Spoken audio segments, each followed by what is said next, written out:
So welcome. I really appreciate all you guys coming here. I think this is one of the very first sessions of reInvent this year. You guys are probably feeling a little jet lag, some of you and whatnot, so appreciate you making it out here today to talk.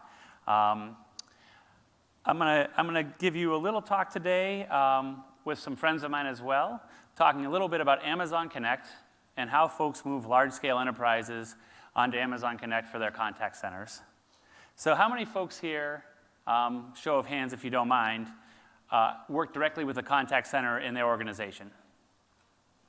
Great. How many people think they're at an EC2 talk? Okay, no one. That's a good sign. That's a good sign. So you guys found the right place. That's awesome. Up here with me, I'm Pasquale DeMeo, and I'm the general manager for Amazon Connect. With me are two great customers. I've got Kira Campbell.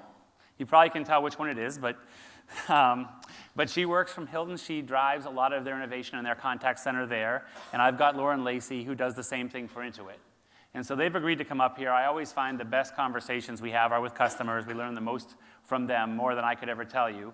And so it's great to have them up here. We're going to walk through some of the things they've learned, some of the things they've found advantage in Amazon Connect, and really talk about it from a customer standpoint. But before that happens, I'm going to walk you through a little bit about what Amazon Connect is. How many people here are directly engaged in actually operating or configuring their contact centers? Cool, excellent, excellent.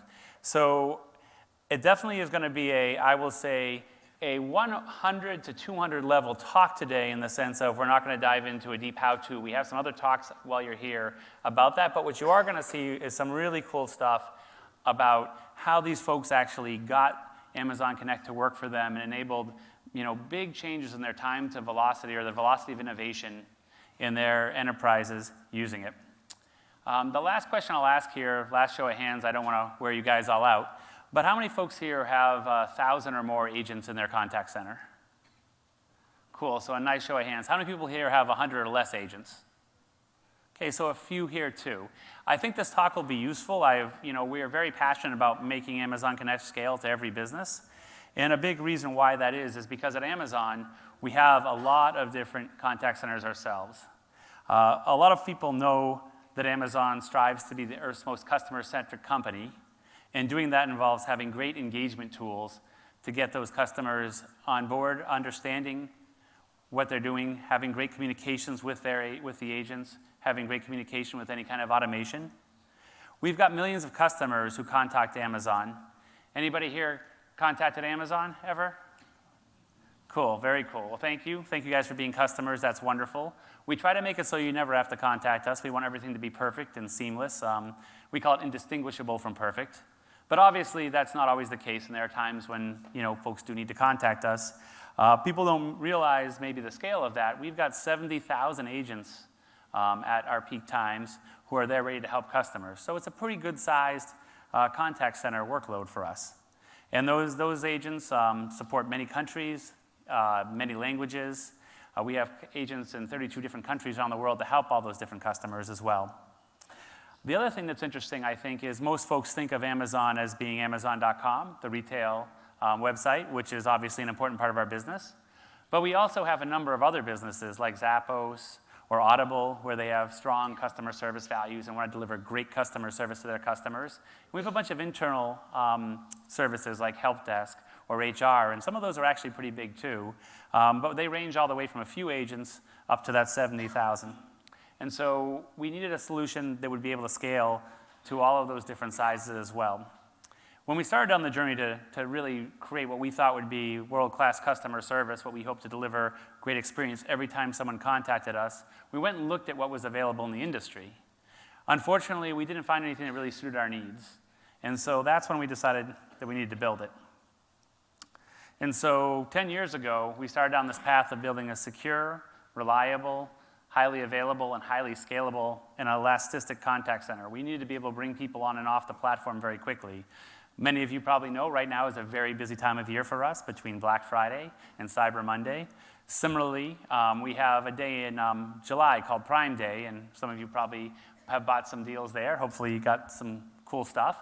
But Prime Day is another day where we just have one big sale, and so we need to bring a lot of agents on one day, and then within 1 to 2 days after that, typically the usage falls right back off again because folks have dealt with any challenges they had and moved forward. And so that elasticity was super important to us. So we wanted to be cloud-based. And in the cloud-based offering we knew we had to have skills-based routing. We had to get the right customer problem to the right agent to help them every time. We want to do that very quickly. We knew we needed to have call recording because we wanted to help our agents get better every time as well, and also understand where we could be doing more to give them better information. Real-time and historical analytics are super important to us. We see a huge change that's still going on, but in the way all of our customers at AWS, all of UI Bet are seeing the same thing, where analytics just becomes more important literally every week. And for us, we're a deeply analytical company. We look very carefully at what we see in trends. And so being able to get great real-time and historical metrics out of the system was incredibly important to us. And lastly, we wanted to have really good voice quality. And what we found with that is our agents actually perform better when the customers can hear them better and they can hear the customers better. And so we built out our system to use the Opus codec, which some of you might know from Skype, but it's designed to work in very good, very low latency, and also, but if you have latency issues or bandwidth issues, it performs very well there too. So you get very high quality audio to the agents, and we hear a lot of feedback actually that agents like using the system. They specifically comment on this. It's amazing what these small details can do to make agents happier and then perform better. There were some things also, though, we felt like we really wanted to differentiate on. And with Amazon Connect, we've delivered on 4 areas I like to call out, and then back to that cloud-based aspect of it as well. So we're definitely a very cloud-focused company. Everyone here at this conference is probably pretty aware of that.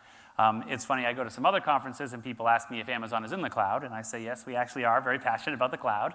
But here I think most of you guys are pretty aware of that. That cloud-based aspect of this, though, is really important to that scalability and elasticity.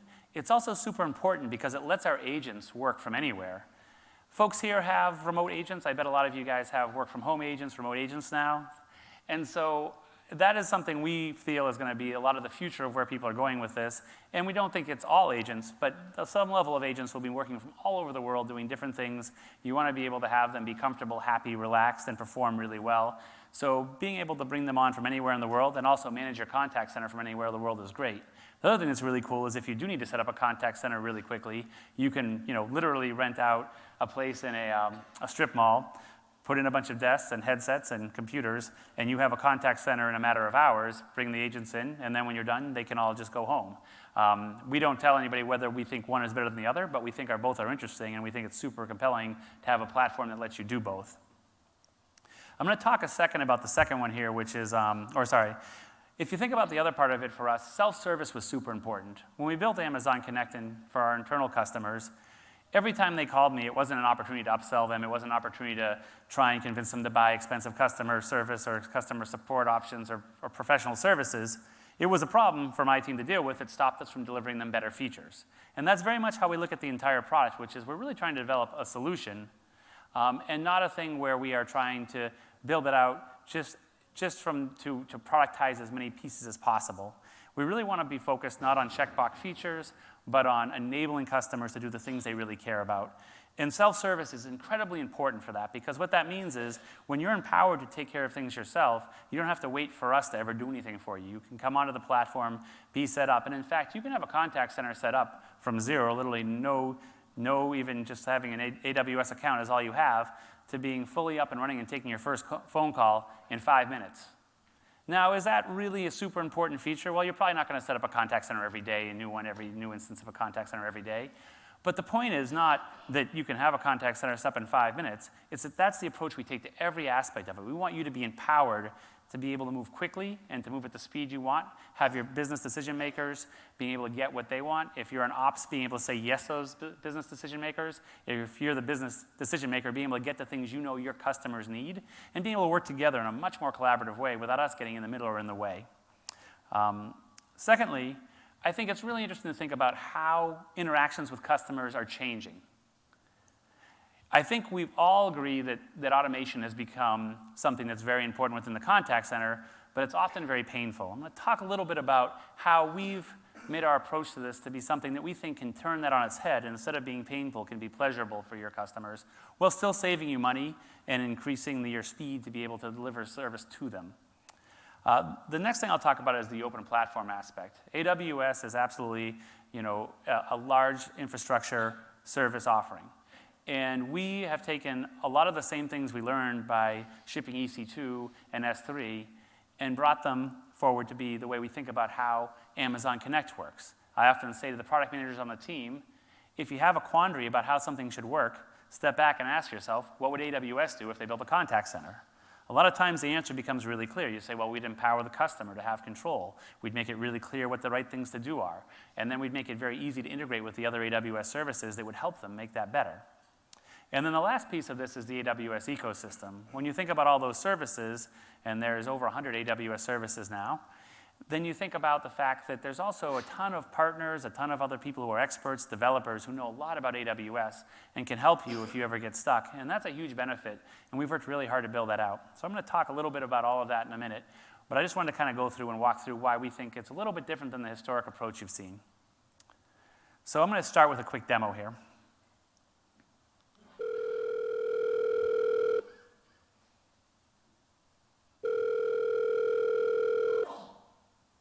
Hi, Nikki Wolf. I see your flight was canceled today. How can I help you? Can you please rebook me for the same flight tomorrow? Okay, you are now booked for a 9 a.m. departure tomorrow out of San Francisco, arriving in Seattle at 11:45 a.m. Great, thank you. So if you think about this compared to a lot of the experience you've had before, the press 1 for sales, press 2 for support, press 3 to report a problem, it's quite a bit different, right? This takes something that used to be painful and made you want to just press 000 to get to that operator and turns it into something that's enjoyable. And I bet a lot of you have applications in your business where you could do the same kind of thing to say, I know why my customer's calling me. And let's talk a little bit about how that works here. And if you know why your customer's calling you, don't ask them to tell you again and again and again. Help them right away. And so it starts all from our contact flow model. And if you haven't played with Amazon Connect, this is a GUI-based system that allows you to build very quickly, pretty complex or pretty simple, depending on which one you want, contact flows or IVR experiences. And these contact flows are I call it a process engine that happens to be really good at communicating with customers. Because almost always you're trying to get something done, and the customer communication part is key to getting that done, and that's why they've called you. That's why they want to interact with you. So there's another service called Lambda. You guys may be familiar with it. It's an AWS service. And the great thing about Lambda is it's a serverless compute platform. Now let me explain what that means a little bit. What it means is that you can call a snippet of code and run that code without having to set up an EC2 instance or anything else. And so the thing that's great about that is when you want to integrate with a back-end system, you can use this interface and integrate with virtually any of them and get instant return of your questions, whether it's a call out to a CRM as you see up here, whether it's a call out to a database or a business intelligence system. And the thing that's great about that is maybe your CRM has all the information about the customer. So I pull up and say, oh, hey, I know this phone number is likely Nikki Wolf. I'm going to say, hi, Nikki. She can obviously tell me it's not her, but I'm probably going to be right. And then I look at this customer database and I say, well, I know a bunch about what she's been doing. And then a second ago, I realized pretty quickly that we had canceled her flight. So that's obviously a pretty bad experience. I bet that's why she's calling. And then I can use some business intelligence to make some decisions here. Nikki's maybe a great customer, so maybe I want to try and offer her something that fixes it right away. Maybe I want to try and remind her about some other things that are going on, or I know the fact that if she says I want to book the next time tomorrow, I know the fact that I know what the flight she was on was today, so I don't have to ask her, well, was tomorrow Tuesday? Is the flight at 9 a.m.? I don't have to ask her all that stuff. I can just come back and say, is this what you wanted, with all that stuff put together? And so that's how you make something that ends up being dynamic, because it's built just for her, and personal because it's built just for her, and then natural because the interaction you have is one with a voice and natural language understanding, where we actually are able to use Lex, which is another AWS service, to have a chatbot experience that's very, very, very comfortable. One of the really cool things about it is that it actually will listen and understand a lot of the context. So for example, I talked about knowing that tomorrow is Tuesday. The fact of the matter is that tomorrow is not going to be Tuesday tomorrow, it's going to be Wednesday. But Lex is smart enough to take those contextual ideas and put them together and understand it.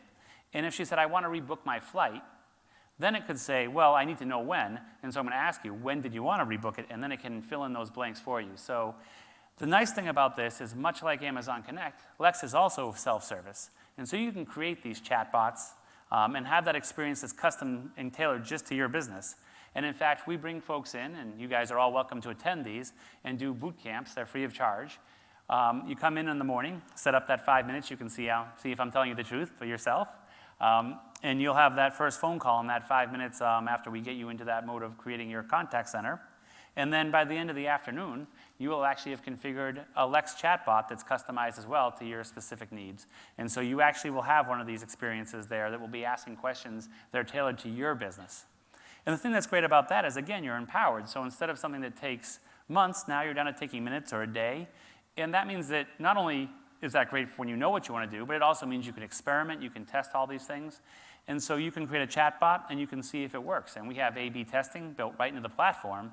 So one of the really cool things is you can take that and you can actually have that conversation and have one branch try and guess maybe the thing you wanted. Is this what the customer wanted? Another one that asks, how can I help you? And you can see how much faster or slower the other one is.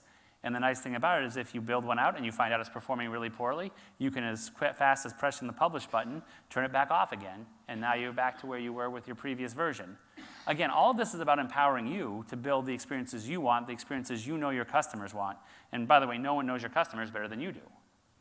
I don't have to tell you that, but I think it's important to remember because I see a lot of times it seems like people forget that really what we're trying to do here is empower you to do the things you've probably been wanting to do for a long time. So we also know that it's not always something that you can solve with an automated experience. And as much as automated experiences have gained traction, there are some out there that are very, very, very, very large-scale systems that do pretty heavy-duty automation, and we love to see that, and people are using Amazon Connect that way. We also see the number of agents is actually still increasing in the industry, and the agents are typically doing more complex or harder tasks, but it's also the kind of thing where we say, well, that's clearly not a trend that's going away yet. And I don't know if it will ever go away because I think customers like talking to human beings a lot of times, and there are certain things that only a human being can understand. But how do you make that a great experience then? Well, I can tell you, number one, is in this scenario, Nikki's like, hey, I'm still not that happy about you canceling my flight. I'd like an upgrade. Well, this is one where you might not want the bot to just automatically give away free upgrades all the time. You might say, that's something I want to have a customer service rep be the arbiter of and really figure out what would make the customer happy. They're clearly not happy, but I'm not sure the right thing is just to give them an upgrade. And so in this case, the bot says, well, let me pass you on to a customer service agent. And in this scenario, the cool thing is you want that information transferred over to the customer service agent because, again, you don't want to ask the person the same thing they just got asked 5 minutes ago, which I think is a pretty common experience a lot of you have probably seen before. Hopefully none of you have implemented yourselves, but sadly I imagine some of you have had to. Well, here we're able to transfer all that information over to the agent. So then the agent's able to say, hey, Nikki, I see you're having a problem here. Let me see what I can do to help you. Well, how does that work? We offer a contact control panel inside of Amazon Connect that makes it easy for people to interact with the service. And this is what the agent would see on the right, typically embedded into their CRM or embedded into their agent desktop. And you can customize this quite a bit, and I think these folks may talk a little bit about how they've customized it in their businesses, but you can also use it as is. The nice thing is this also allows you to integrate and send information back and forth about what the customer is doing, and that allows you to pop screens inside the CRM so you can see the different things about that customer. It allows you to pass that information about what the customer was just talking about. You can pass the whole transcript of that chat or that discussion, or you can also pass other information that you've gleaned, and so the person can make those right decisions. And when it's integrated right, and we have some built-in integrations for services like Salesforce, it feels like it's just part of the CRM or part of your agent desktop. And so they talked about some of the services here. Again, 100% browser-based. That's a big part of that cloud-based, use it anywhere aspect of it. But the goal here is to not even necessarily know you're using Amazon Connect. The goal here is for agents to have as smooth and an easy experience as possible. And the thing about that is effective agents who aren't frustrated with the UI are way happier and way better at their jobs than those that are fighting against the tools. So we want to empower your agents to be moving as quickly and as accurately through that experience as possible. We want to give you the tools to build that out so you guys can really drive that experience for your agents. It saves time, which obviously saves money. It also makes them better, and it also makes your customers happy. So I talked about the first two already, the open platform. The front end of the system, we talked about those first customer experiences. It's very important that those integrate with lots of different tools. We don't care what your back-end systems are because we know you're going to have a lot of different ones and they're going to change over time. Similarly, on the side of call recordings, our mental model here is we want to give you access and you really own that data to your call recordings. So it's not us holding your call recordings for you. We put them in the S3 bucket of your choice. What does that mean? It means a few things that are really compelling, I think. One, S3 is the largest storage platform in the industry, or in the world, I should say. And the thing that's great about that is that it means you're always getting the best and the best pricing. It's way cheaper to be able to use a general purpose thing like this than it is to have to buy a bespoke one, typically.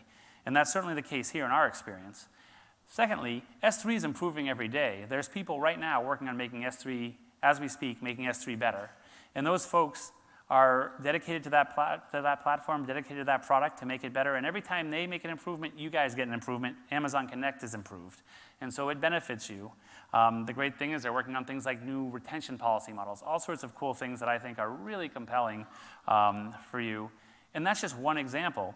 That's our whole mental model, though, is your data is your data. So you use those call recordings however you want. If you want to use one of our artificial intelligence tools to infect them, then great. If you want to run transcribe and comprehend to understand what was in your call recordings and see what the person actually said, and then understand what the sentiment was and the analysis of what the common themes were, all that stuff's great, use that. If you want to use some other one, like CallMiner, use that too. It's an open platform. You can use the tools you want to use.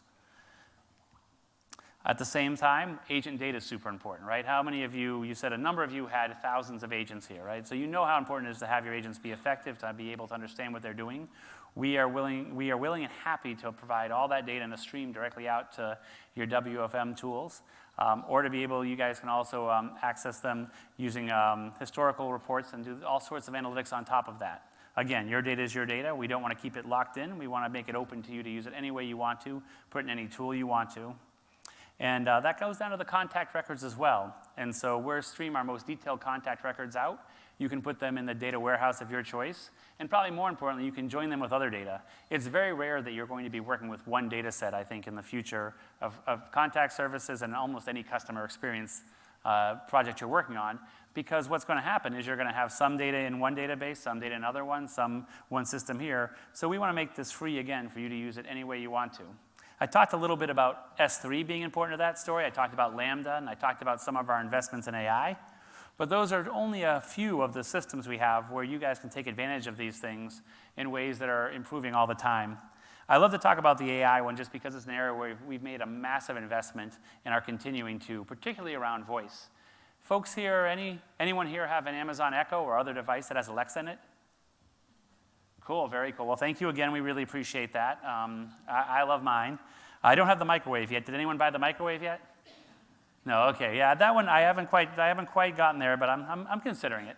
My wife might not be too pleased, though. I think she feels like I buy enough gadgets already. But as you can see, we're making a massive investment there every day, and you guys are getting access to the same technologies that allow us to use that text-to-speech to do the natural language understanding, so you can use the same understanding of what the customer is saying back to you. And because, again, it's self-service, you're empowered to make it yours. So you're building your own version of Alexa, essentially, and then running that in your contact center, and again, making changes up to the minute. So the last piece I'll talk about a little bit here is the AWS ecosystem. And we have a number of folks in AWS in the ecosystem who are delivering all value, both as technology providers and as system integrators. We like to think that everyone can do it by themselves with Amazon Connect because we do try to make it easy and self-service. But the reality is a lot of folks want other tools that are integrated directly into it. So, for example, you can see a number of customer relationship management software or CRM software there, or other types of agent desktops. These are all partners who work with us to deliver solutions that you guys can leverage as well. Certainly, I think you see most of the top names there. We've been eager to work with them. They've been eager to work with us. Similarly with workforce management, we have the same thing. If you're running even more than 100 agents, you probably have a workforce management platform. And we're very excited to have those folks helping you guys be as effective and efficient with your agents as possible. And then the analytics piece. This part is growing. That one on the right is the smallest one right now, but I suspect in 2 or 3 years it's going to be the biggest one because people are becoming more and more driven by analytics and how they make their decisions. And there's more and more opportunities here for people to deliver great analytics experiences. And again, we make that data open so everyone can get access to it and use it the way you want to. And if you've ever seen me give this talk before, it used to fit on one slide. It doesn't anymore. So we have a few more folks here who I think are pretty cool too. So we've got more AI partners coming on board all the time. We're seeing more end reporting and also seeing more and more work with visual IVRs and things like that that allow custom experiences within an application or a web page so folks can simplify that experience. And again, a lot of times drive automation there, or sometimes have it be a real human being in the back end too. But in any case, making that faster and easier for your end customer. So on the same side, we talked a little bit about the technology partners, the folks who are delivering software to enable Amazon Connect to be a great experience for you and to enable it to achieve your goals. Not everybody wants to build all that out themselves as well. And so we've worked with a number of our partners here to have people there trained in Amazon Connect who can help you succeed if you want them to. They're available, whether it be large ones or small ones. We've got some of the biggest names up there, Deloitte and Accenture. And then we also got some folks who exist only because they were passionate about delivering Amazon Connect. And the example of Voice Foundry there is one that they actually were with us the day we launched, is the day they launched. And they do nothing but help people enable Amazon Connect in their businesses. So if you aren't a dev-heavy house, or you want have something very complex, or you just want to do it faster with more people than you have, these guys are there to help you. We also allow some folks to resell. We have a little higher bar than just the standard Amazon resell program, but it's very closely related. And this allows you to have folks, if they want to offer a managed servicing offering or another resell product, you can leverage them as well. These are a lot of the same folks who are doing that SI integration. Often they'll offer you one or the other. You can pick and choose how you want to engage with them. So at this point, I want to hand it off to my good friend, Lauren, from Intuit. Lauren's going to talk a little bit about what we've done, or what they've done to use Amazon Connect in their environment with their agents. Thank you, Pasquale. For those of you who might not know Intuit, you might know us by some of our other products, TurboTax, Quicken, Mint. Our mission is powering prosperity around the world, and I'll talk a little bit about how Amazon Connect has facilitated that in our customer success organization. But I want to start a little bit with how did we get to this journey and onboarding onto Amazon Connect. We started in May. We're roughly halfway through onboarding all 15,000 of our agents. Like Amazon, we have a very seasonal model with our tax peaks and with our payroll and payments products that peak around this time of the year when people are doing their year-end close. And so really we were struggling with the current vendor that we had. It was a privately hosted application that was completely managed by the vendor. So from our point of view, it was meant to be a kind of a SaaS model. But in fact, a lot of the things that were traditional with on-premise software were exposed to us, even though it was completely managed by there. The vendor only upgraded 4 times a year their software, and because of our seasonality and critical compliance periods, we could only consume 1 version of their upgrades a year. We had to plan 9 months or so to get any kind of hardware refreshes to increase our capacity or to just increase the performance of some of the aging hardware.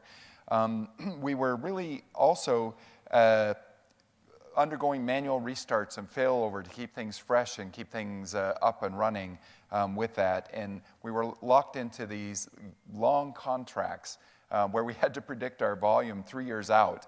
And if any of you know, one misplaced tax law can blow up your volume forecast by a lot. And it was very difficult to come up with what we felt were accurate forecasts very, very far in the future.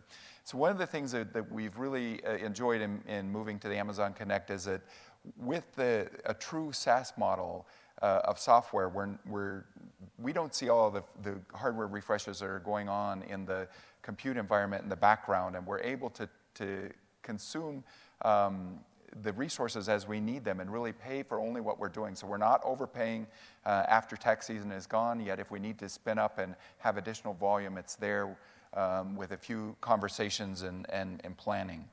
But really the bottom two are part of what we're really excited about. As Pasquale mentioned, self-service is a key a component for us in enabling our businesses to move fast and be able to allow them to do that. With our other system that we had, the development system was proprietary, the amount of self-service was limited, and we've been able to expose this now to our business users to help them move faster, to help them run experiments, to help them tune their customer experience that they're creating. And it really also aligns nicely with the breadth of the Amazon ecosystem with where Intuit is heading from a company's point of view. And it's been able to allow us to move a lot faster. So with that, I will talk a little bit about two of the pieces that Amazon Connect is empowering, and that is really speed to innovation and enabling things at a global scale. So with our other platform, we were able to experiment okay, but when we wanted to then implement a solution, it took us a while to go through the capacity planning and still took months to roll out. But we've been able to onboard our business units at an incredible rate. And one of the things that we did, which I really liked this, was taking advantage of some of the other pieces in the ecosystem from AWS and creating what we call a universal queue. So there's a part of the call flows that everyone has to go through. You have to check the hours of operation. You have to look at what kind of after-call work wait times do you want to configure for that? What kind of whispers do you want for the agents? What kind of languages do you want? Those are common pieces for all of our businesses that they had to put in on the front of it. So we built something that was a lot data-driven, and it wasn't something that we had to have each business unit build out on their own in the graphical UI interface. We made this all data-driven so that they could put in a table, quickly configure what they wanted, and then be able to do all of those checks up front, and then pass it on to their secret sauce of their call flows, so that was what they were personalizing, that was what they were doing to make things special for their business unit. But it allowed us to move incredibly fast because it standardized a lot of the undifferentiated lifting that each of our business units had. It made sure that we could report on it, that we could monitor it, and even better is that as we improve in this universal queue, the changes and the upgrades are rolled out to everyone all at one time. We don't have to go through and update each of the individual ones. But we're taking advantage of Lambdas, we're taking advantage of lookup tables, and as well as some of the storage there. Innovation through experimentation. So as I mentioned, one of the things that we love to do at Intuit, we use a design methodology called Design for Delight, or customer-driven innovation. And we love to run experiments with actual customer data. Two examples of this that Amazon Connect has been a key part of. We had a business unit that had a goal of running 100 experiments in the contact center in the last year, and they've leveraged Amazon Connect for key pieces of this. One, they ran an experiment with Lex to understand the intent of what the call was about and pre-create the case so that the agent didn't have to do that.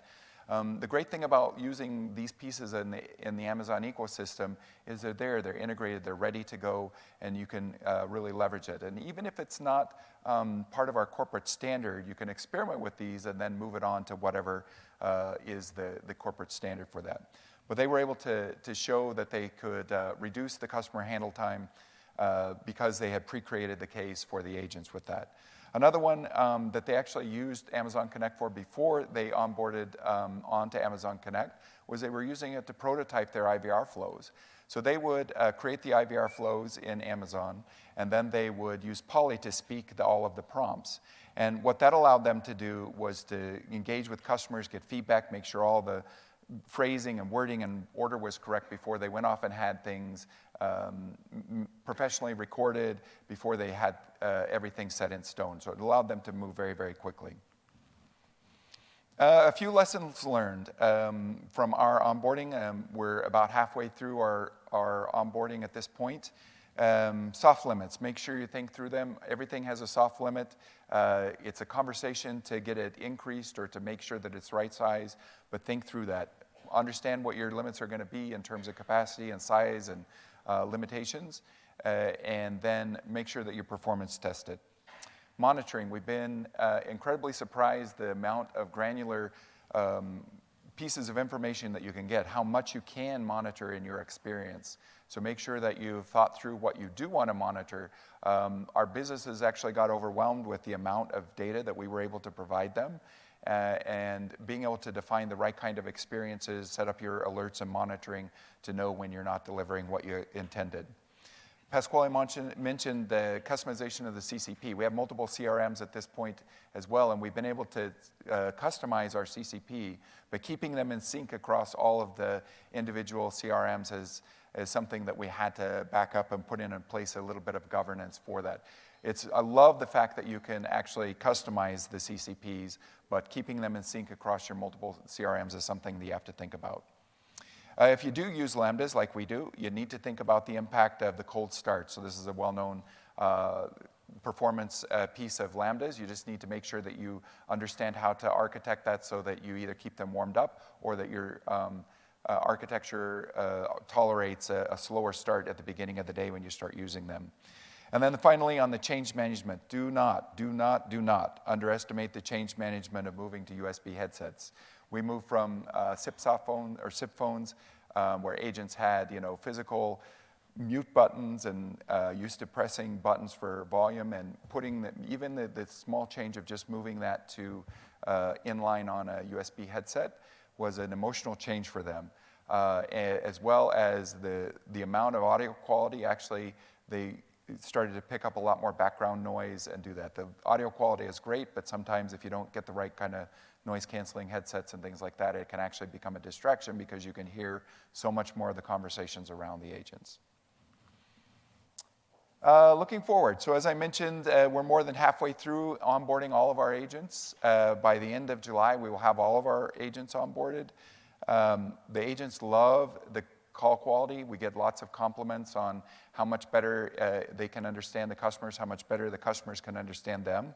And they like the call control panel. It's much more simplified than our current solution where every button is exposed to it rather than the design approach that Amazon has taken, which is only exposing the buttons that you need at the time. You don't need a transfer button if you're not on the phone. You don't need a mute button if you're not on a call with someone, these kind of things. Real-time visibility into the complete system health. So everything from latency and just about every kind of aspect that you can want to monitor, there's the ability to do that. It's been a real advantage to be able to actually drive a lot of our decisions with data that we couldn't get to before because the vendor had it, our partner vendor of our legacy system had it, but getting it exposed to us so that we could act on it real time was a challenge. We don't have that problem now with the Amazon Connect solution. And then the final one is really our open platform. It's really easy to experiment with, to use the breadth of the Amazon AWS ecosystem to add in those experiments even when they're a little bit more forward thinking. And that's really what we're looking forward to. How do we take advantage of the AI and machine learning using something like Sumerian or SageMaker, Transcribe, and Comprehend, all things that are easy to plug in because we're using, the calls are stored in S3 and they're all part of the ecosystem that has, common development pieces for that. I'll turn it over to Kira. Thanks, Lauren. All right, so a little bit about Hilton. For those of you who have not stayed in one of our properties and our business model, Hilton has 5,400 hotels in 106 countries across, actually we're now at 15 brands. We have a global workforce. We do 41 million calls a year, 16 languages. That in itself is its own challenge. And the idea that a lot of our users speak a language and English, we want to be able to share that global English volume so that if English in the United States is picking up, we want to make sure that people in Europe can handle it if they have the skills to do so. So that was very, very important for us. Innovation platform. One of the reasons we chose Amazon Connect is because we were sort of tired of just spending our time on the basics. And when the basics are taken care of, you can really start to focus on your customer, building new applications for your customer, and not worrying so much about dial tone. Nobody carries around their cell phones because they really love having that dial tone. They care about the apps that allow them to do the things that they want to do. And in the contact center, we were running into the same thing. So what our life looked like before Amazon Connect, Lauren spoke to this earlier, was a lot of carriers and circuits, media gateways, IVRs, ACDs, call recording servers, which will or will not be up at any given time, CTI servers, patching reboots, phones and headsets. If you look at the right-hand side of the screen, the only thing that really remains from that is going from legacy phones and headsets to the USB headsets. Everything else is AWS services, Amazon Connect, Lambda, S3, Lex, Poly, Kinesis. The OpenCTI configuration for Salesforce is a huge one for us. Just not having to have all the licensing requirements, middleware, to get our CTI from our phone system over to Salesforce is a big one for us. Single sign-on in SAML, for those of you who have been in the traditional contact center space and you have an agent ID, that goes away. So your agents get to log in with the same screen that they log into every other application. And when they are onboarded and then leave, it automatically does that with your SAML application, right? So it's not an extra step you have to do to turn up account or turn down an account. Again, a very, very big deal in the contact center as turnover tends to be higher in our industry. And then again, USB headsets, to Lauren's point, can absolutely, that is probably if you're looking at using Amazon Connect and going from a traditional ACD, that is probably the biggest change control thing you will have to deal with, just because the user experience is very different going to a soft phone only from a hard phone. So when we are looking at all of the different languages and all of the different types of volumes that we're taking from our customers for reservation and service, we took a look at all the different Amazon Connect instances, their proximity to all of the different countries that we service, and the latency. So what we did was we had our audio file of our team really run through test cases. And we ran through test cases specific to our business. If you're back and forth with your customers a lot, make sure you run through that test case. If you're transferring or conferencing, putting customers on hold, whatever it is that your normal business use case is, make sure you test that. And with each site, as you look at turning them up. And the bonus is, when you're doing this, you have to put the firewall rules in advance. So you make sure the firewall rules are in way before you ever start moving volume. So what we ended up coming down to is we were looking at multiple instances because of our global volume. But the more instances you turn up, the more configurations you have to do on S3 buckets, the more shortcuts you have to build for things like if you use a Citrix-like application in order to log in, there's just like any other AWS service, there's a lot of infrastructure of turning up a second one and sort of the overhead that goes with that. And we, again, wanted that global volume where we said if somebody in the EU happens to be available and can take English calls when the US is getting slammed, we want that ability. So what we ended up going down to is we figured out how to do it just in one instance, and then we're waiting for Pascali to make Tokyo available because Tokyo is good enough for them right now, but they're going to end up having their own instance. And the cross-pollinization, so to speak, on the English volume wasn't that big with Tokyo. So that's where we landed with our instances. Architecting your production instances with SAML. I cannot tell you what a wonderful thing this does about getting rid of agent IDs in your contact center. The flip side of that is, of course, is that security has a say in how you log in and what's available. So what we went after is we went after the agent first principle, and it really was focusing on the services that an agent uses, the rights that they have access to within the Amazon Connect instance, and making sure that all they needed was their normal username and password. For supervisors and admins and those kind of people above, we required them to use MFA. So some sort of two-factor MFA was required for our supervisors and admins, but our core function, the agents who didn't have access to live monitor, who didn't have access to playback calls, we were able to do with just a username and password. And that becomes super important when you look at building out your Salesforce configuration. So there is a trailhead. For those of you who have dipped your toes in Salesforce, there is actually a trailhead course on building an Amazon Connect contact center, and it runs you through the contact center configurations. And the contact center configuration for your agent login process is the most important, because that's the one that, again, won't make you do two-factor authentication, cuts down on help calls to the help desk, and really helps with efficiency. So again, I can't stress enough the agent first principle, because you can always come up with good use cases for your outlier users, but if you focus on the agent experience, it will pay back in spades. Report an issue in the Streams API. So the Streams API we started using for those third-party integrations Pascal mentioned earlier. The Streams API is available on GitHub. That's one of the things we did to improve our CCP. And we use that to send data to our workforce management and our speech and text analytics firm.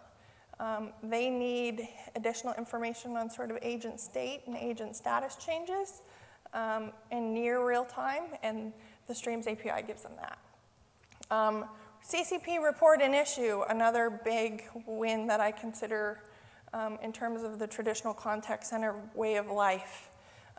So there's an option within the CCP if the agent is having an audio quality issue, if the call cuts off, we're all on cell phones, so we could have bad reception, and literally the call could just disconnect. But the agent can report an issue right within the CCP. The logs are available in the agent system, and we've worked on collecting those logs so that you don't have to ask, approximately who had this problem and what time was it, and all of the things that you have to do today. Literally, they go in and fill out that form. It automatically attaches to the CTR with all of the data. It has the ANI, the timestamp, the agent ID. It's phenomenal. And we have used that to diagnose problems not related to Amazon Connect. We had a firewall issue at a particular BPO that had to do with low occupancy users who didn't take calls one right after the other.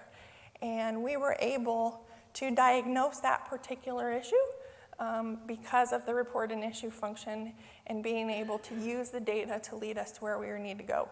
We also take a lot of calls in from hotels. So if you call your local Hilton, you generally have the option of press 1 for reservations, and that call then forwards to our contact center. So a lot of our use cases include calls forwarding from hotels' PBX systems. In that case, if the hotel PBX system has bad audio quality, we're going to have bad audio quality. So we've also used the report an issue function in order to help diagnose certain properties that tend to have static issues and to be able to let them know so that they can remediate that. Rollout planning. So you decide you want to do this, right? And how do you move thousands of people to this new contact center? How do you start? So once you've got all that set up and you're ready to go, here's how we sort of planned our rollout. So we did our standalone groups first. These are the smaller groups that don't really back other groups up, so that they have sort of low integration needs. So the workforce management application wasn't ready to go at the time we started. The speech and text integration wasn't ready to go at the time we started, but they didn't use those anyways, and so we started with them. Be particularly mindful of call types that back each other up, because like I said with our English use case, you want to make sure that you're not moving one group over that backs up one that's still left on your legacy platform. The very next group we tried to move was help desk and internal support. Because help desk and internal support, they're going to be supporting the system when you roll out your large user groups, and they're fantastic at reporting issues, building FAQs, and becoming champions. They have literally told me that they have, the groups that have moved after them, they said they'd have people just calling, stressing out, saying, I've been on the same system and I've been doing the same thing for 15 years. How do I do this? I can't do this. And they said, it's okay, you got this. I log into this every day, you can do it. So really having your help desk on board in the early stages makes a huge difference.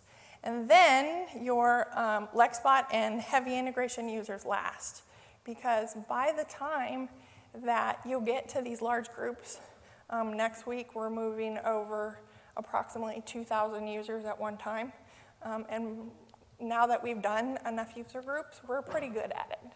And so by the time that large group gets there, the one that you can't really break off into pieces that you have to do, you're much better about setting expectations, knowing what to watch for on cutover day. One of the biggest things we had on cutover day was agents not understanding to allow microphone and being used to that soft phone client. To his point, USB headsets, amazing. Never thought it would be this much of a change management issue.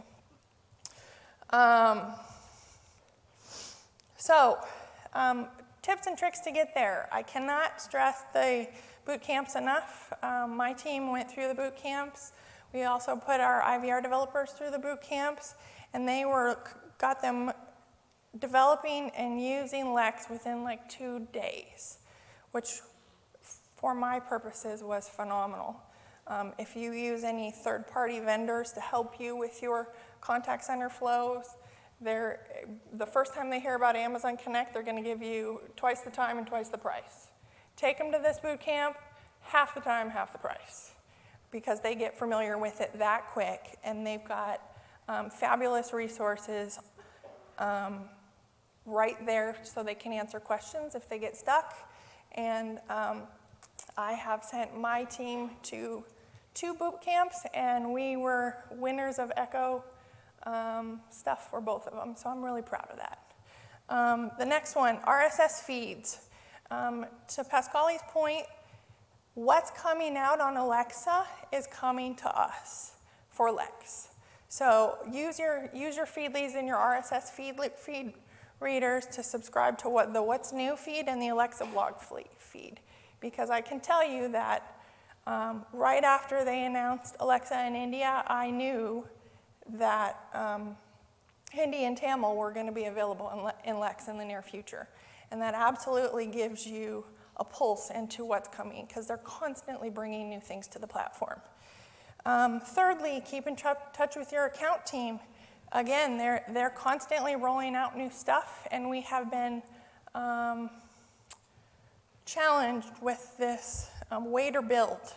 So we were one of the very early adopters like Lauren, and they didn't have everything out that we needed at the beginning. And we had to make the decision, technically we could build this ourselves with the use of third-party tools or just alternative solutions. We could actually build this feature ourselves. But do we want to do that if it's going to be available in a month or 2 months or 3 months? And so making that decision for yourself in terms of where some of the features that you need are on that roadmap, and then also being involved in setting priorities. I'm pretty sure that we're getting a Tokyo instance because of Hilton. Just a guess. But make sure that you have a say and talk to your account team about what's important to you and why. Because some of the use cases that we came up with, they didn't even think about. And that's just the nature of how we all use software and technology. So, yeah, back to Pascale. Thank you so much. Thank you, both of you. That was great. So I hope today gave you a really good understanding of Amazon Connect, an overview of it. If you were to walk away with only one thing, I would hope that it would be that what we've really done here is try to remove, as Lauren described it, the undifferentiated heavy lifting. So you can really focus on innovation and doing it very, very fast. That time to innovate, that's velocity to make changes, that's really what we think is a driver here. All of the other pieces to it are obviously, we think, compelling and important, but the most important one is for you to be able to change your mental model about what you're delivering, which is now great customer service, not battling technology, but technology enabling that to be something that's easy to do. There's a number of other things you guys can do while you're here. Sorry, another number of other sessions you can do while you're here. Unfortunately, some of them I think are happening right now, but a number of them are not. They're happening later this week, and so I encourage you to take a picture of this slide.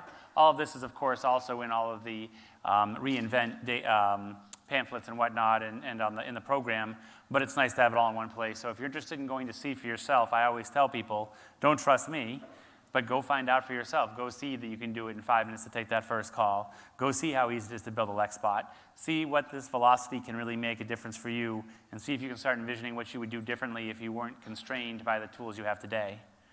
The other thing that I also really loved about this is I think you guys got a good view of not just all the things that are magical and better, but also some of the challenges. Moving to a new contact center platform is a big deal. I bet most of you only do it every 5 to 10 years because of those challenges. And so from our standpoint, the change management pieces, training agents, all that stuff, we want to make that as easy as possible. But we also want you to realize, yes, this is a real thing, and it isn't a process you need to think about, but one that we're also here to help you with. And so I think these guys have been amazing customers, giving us tons of great feedback. We have, to your point, made changes in our roadmap based on feedback of customers. In fact, if you look at all broadly across AWS, 95% of the things we deliver come directly from customer feedback. We're a very customer-driven organization, and we really believe you guys know and understand your business really well and give us great feedback on what will really help move the needle for you. The other thing I'd love to say about this before we leave, and we will have time to take questions if we don't get to your question while we're in here. We're happy to take that question outside, is that you guys really are at the forefront, just by being here and thinking about your customer service differently, you guys really are at the forefront of a big sea change that's going to happen here. If you think that customer service is just a cost center that you want to minimize and just forget about, and I doubt that many of you do feel that way because you are here, I think you're really heading in the wrong direction. The future of customer service is making those customers who contact you more excited and happier about using your service, your business, working with you, not the opposite. It's really about making them raving fans of the things you guys do for them. And that's why we think the technology that enables you to have that great interaction and great engagement is becoming more and more central every day. So at that point, I think we can wrap it up. I want to thank again Kira and Laura. Thank you so much.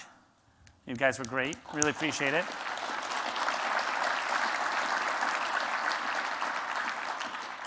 And of course, thank you everyone who came here. I know, again, it's Monday morning to start the conference. Love having you here. If you want to contact any of us directly, you're welcome to reach out here. One of the things I wanted to point out is a lot of the things that they described there are things where we've taken that feedback and smoothed a lot of those rough edges. We also have people who are able to engage with you to help you on this journey, either pointing to you to best practices, helping you understand how this platform's different, thinking about how you want to think about the process and the programs you're going to set up differently. We're happy to help provide that feedback. The last piece here is I've been asked to ask all you guys, and we'd love it. Please complete the session survey. It's how I get better. It's how these guys get better. We get that feedback. We take it very seriously. We try to improve every time. So at this point, if anyone has any questions, we'd be happy to take them. I think we only have a minute or so left, but then we can walk out back and we can also take them individually. I'm happy to chat with you about Amazon Connect all day.